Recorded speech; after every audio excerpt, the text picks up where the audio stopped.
6ാം ക്ലാസ്സിലെ കുഞ്ഞുമക്കൾ എക്സാമിന് നല്ല രീതിയിൽ പഠിച്ചു പോകേണ്ട അല്ലെങ്കിൽ നമ്മൾ എക്സ്പെക്റ്റ് ചെയ്യേണ്ട ഒരു ക്വസ്റ്റ്യൻ ആണ് ബാക്കിൽ കാണുന്നത്. രാത്രിയും പകലും മാറി മാറി വരുന്നത് എന്തുകൊണ്ടാണ്? നല്ല ക്വസ്റ്റ്യൻ അല്ലേ? നമ്മൾ സാധാരണഗതിയിൽ നമ്മൾ നിരീക്ഷിക്കുന്ന കാര്യമാണ് ചോദ്യമായി ചോദിച്ചത്. അപ്പോൾ നമുക്ക് എന്തായാലും ആൻസർ ചെയ്യാൻ വേണ്ടി അറിയണം. ഓക്കെ, സോ അതിനുള്ള എക്സ്പ്ലനേഷനാണ് സാറ് പറയുന്നത്. നമ്മുടെ ചാപ്റ്ററിൽ എന്തു പറയുന്നു? രാത്രിയും പകലും എന്നുള്ള കൺസെപ്റ്റ് പറയുന്നു അല്ലേ? Day and night. നിങ്ങൾക്ക് ഈ ഒരു വീഡിയോ കാണുന്നുണ്ടോ എന്ന് എനിക്കറിയില്ല. നിങ്ങൾ കുറച്ച് നേരം ഒരു 10 സെക്കൻഡ് അതിലേക്കൊന്ന് ഫോക്കസ് ചെയ്യാം അല്ലേ? അതിൽ നിങ്ങൾ ശ്രദ്ധിക്കേണ്ട 2 കാര്യമാണ് എനിക്ക് പറയാനുള്ളത്. ഇതൊരു ഭൂമിയാണ് അല്ലേ? അതല്ല, ഒന്നാമത്തെ കാര്യം അതല്ല. മെയിൻ കാര്യം, ഭൂമി എന്ന് പറയുന്ന ആൾ എന്ത് ചെയ്യുന്നു? യെസ്, അയാൾ ഇങ്ങനെ കറങ്ങുന്നുണ്ട് എന്നുള്ളതാണ് വളരെ ഇമ്പോർട്ടൻ്റ് ആയിട്ടുള്ള ഒരു കാര്യം. ഓക്കെ, ആൻഡ് അടുത്ത കാര്യം, ഭൂമിയുടെ പകുതി ഭാഗത്ത് ലൈറ്റ് ഉണ്ട്, മറ്റേ ഈ പകുതി ഹാഫിൽ ലൈറ്റ് ഇല്ല.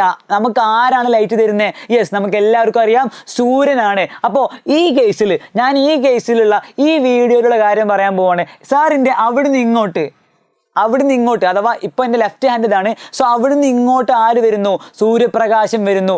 അഥവാ സൂര്യേട്ടൻ അവിടെയാണ്, അവിടെ അല്ലേ? ഇവിടെ ആരില്ല, സൂര്യൻ്റെ ആ ഒരു സാന്നിധ്യമില്ല. അപ്പം നമുക്ക് പറയാം ഈ ഭാഗത്ത് ഇരുട്ടാണ്, ഈ ഭാഗത്ത് ലൈറ്റ് ഇല്ല. ഭൂമിയുടെ ഈ ഒരു ഹാഫിൽ എന്തില്ല? ലൈറ്റ് ഇല്ല. അപ്പം ഈ ഭാഗത്ത് എന്തില്ല മക്കളെ? ഒരു മിനിറ്റ്, എന്തില്ല? യെസ്, ലൈറ്റ് ഇല്ല. ഇവിടുന്ന് അങ്ങോട്ടേക്ക് ലൈറ്റ് വരുന്നില്ല. അതുകൊണ്ട് ഇവിടെ രാത്രിയാണ്. നമുക്ക് പറയാം ഇവിടെ നൈറ്റ് ആണ് എന്ന് പറയാം. ഈ ഒരു ഭാഗത്ത് നൈറ്റ് ആണ്. എന്നാൽ ഇവിടെ എന്തുണ്ട്?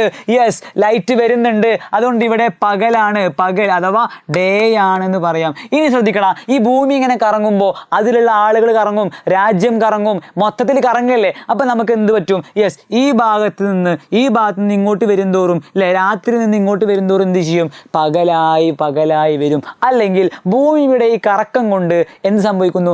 നട്ടപ്പാതിരിയായിരുന്ന സമയത്ത് നിന്നും യെസ് രാവിലെയായി, മെല്ലെ മെല്ലെ ഉച്ചയായി, വീണ്ടും രാത്രിയായി മാറുന്നു. അപ്പൊ എന്താ കാരണം? ഭൂമിയുടെ കറക്കമാണ് കാരണം. നമുക്കറിയാം, ഭൂമി പടിഞ്ഞാറ് നിന്ന് കിഴക്കോട്ട് ഭ്രമണം ചെയ്യുന്നു. The earth spins from west to east. ശ്രദ്ധിക്കണം, നമുക്കറിയാം സൂര്യൻ കിഴക്ക് നിന്നാണ് ഉദിക്കാറുള്ളത് അല്ലേ? കാരണം എന്താണ്? ഭൂമി പടിഞ്ഞാറ് നിന്ന് കിഴക്കോട്ടാണ് കറങ്ങുന്നത്. ഓക്കെ, ജസ്റ്റ് മനസ്സിലാക്കി വെക്കുക. സോ ഈ ഒരു കറക്കം, ഈ ഒരു ഭ്രമണം കൊണ്ട്, ഈ കറക്കം മൂലമാണ് രാത്രിയും പകലും മാറി വരുന്നത്. സോ എൻ്റെ മക്കളെ, പെർഫെക്റ്റ് ആയിട്ട് കൺസെപ്റ്റ് ഓർത്ത് വെക്കുക.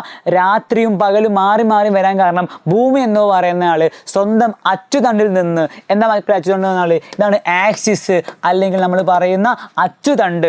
ഭൂമിയുടെ സെൻറ്ററിലൂടെ പോകുന്ന ആ അച്ചുതണ്ടിൽ നിന്ന് ഭൂമി എന്ത് ചെയ്യുന്നു? കറങ്ങുന്നു. എവിടെ നിന്നാ? പടിഞ്ഞാറ് നിന്നും കിഴക്കോട്ട് കറങ്ങുന്നു. ഈ കറക്കം മൂലമാണ് എന്ത് സംഭവിക്കുന്നത്? യെസ്, രാത്രിയും പകലും മാറി വരുന്നത്. ഓക്കെ, ഇനി ഭൂമിയുടെ കറക്കം കാരണം ഇരുട്ടിൽ നിന്ന് വെളിച്ചത്തിലേക്ക് കടക്കുന്ന പ്രദേശത്തുകാർക്ക് ഉദയം കാണാം.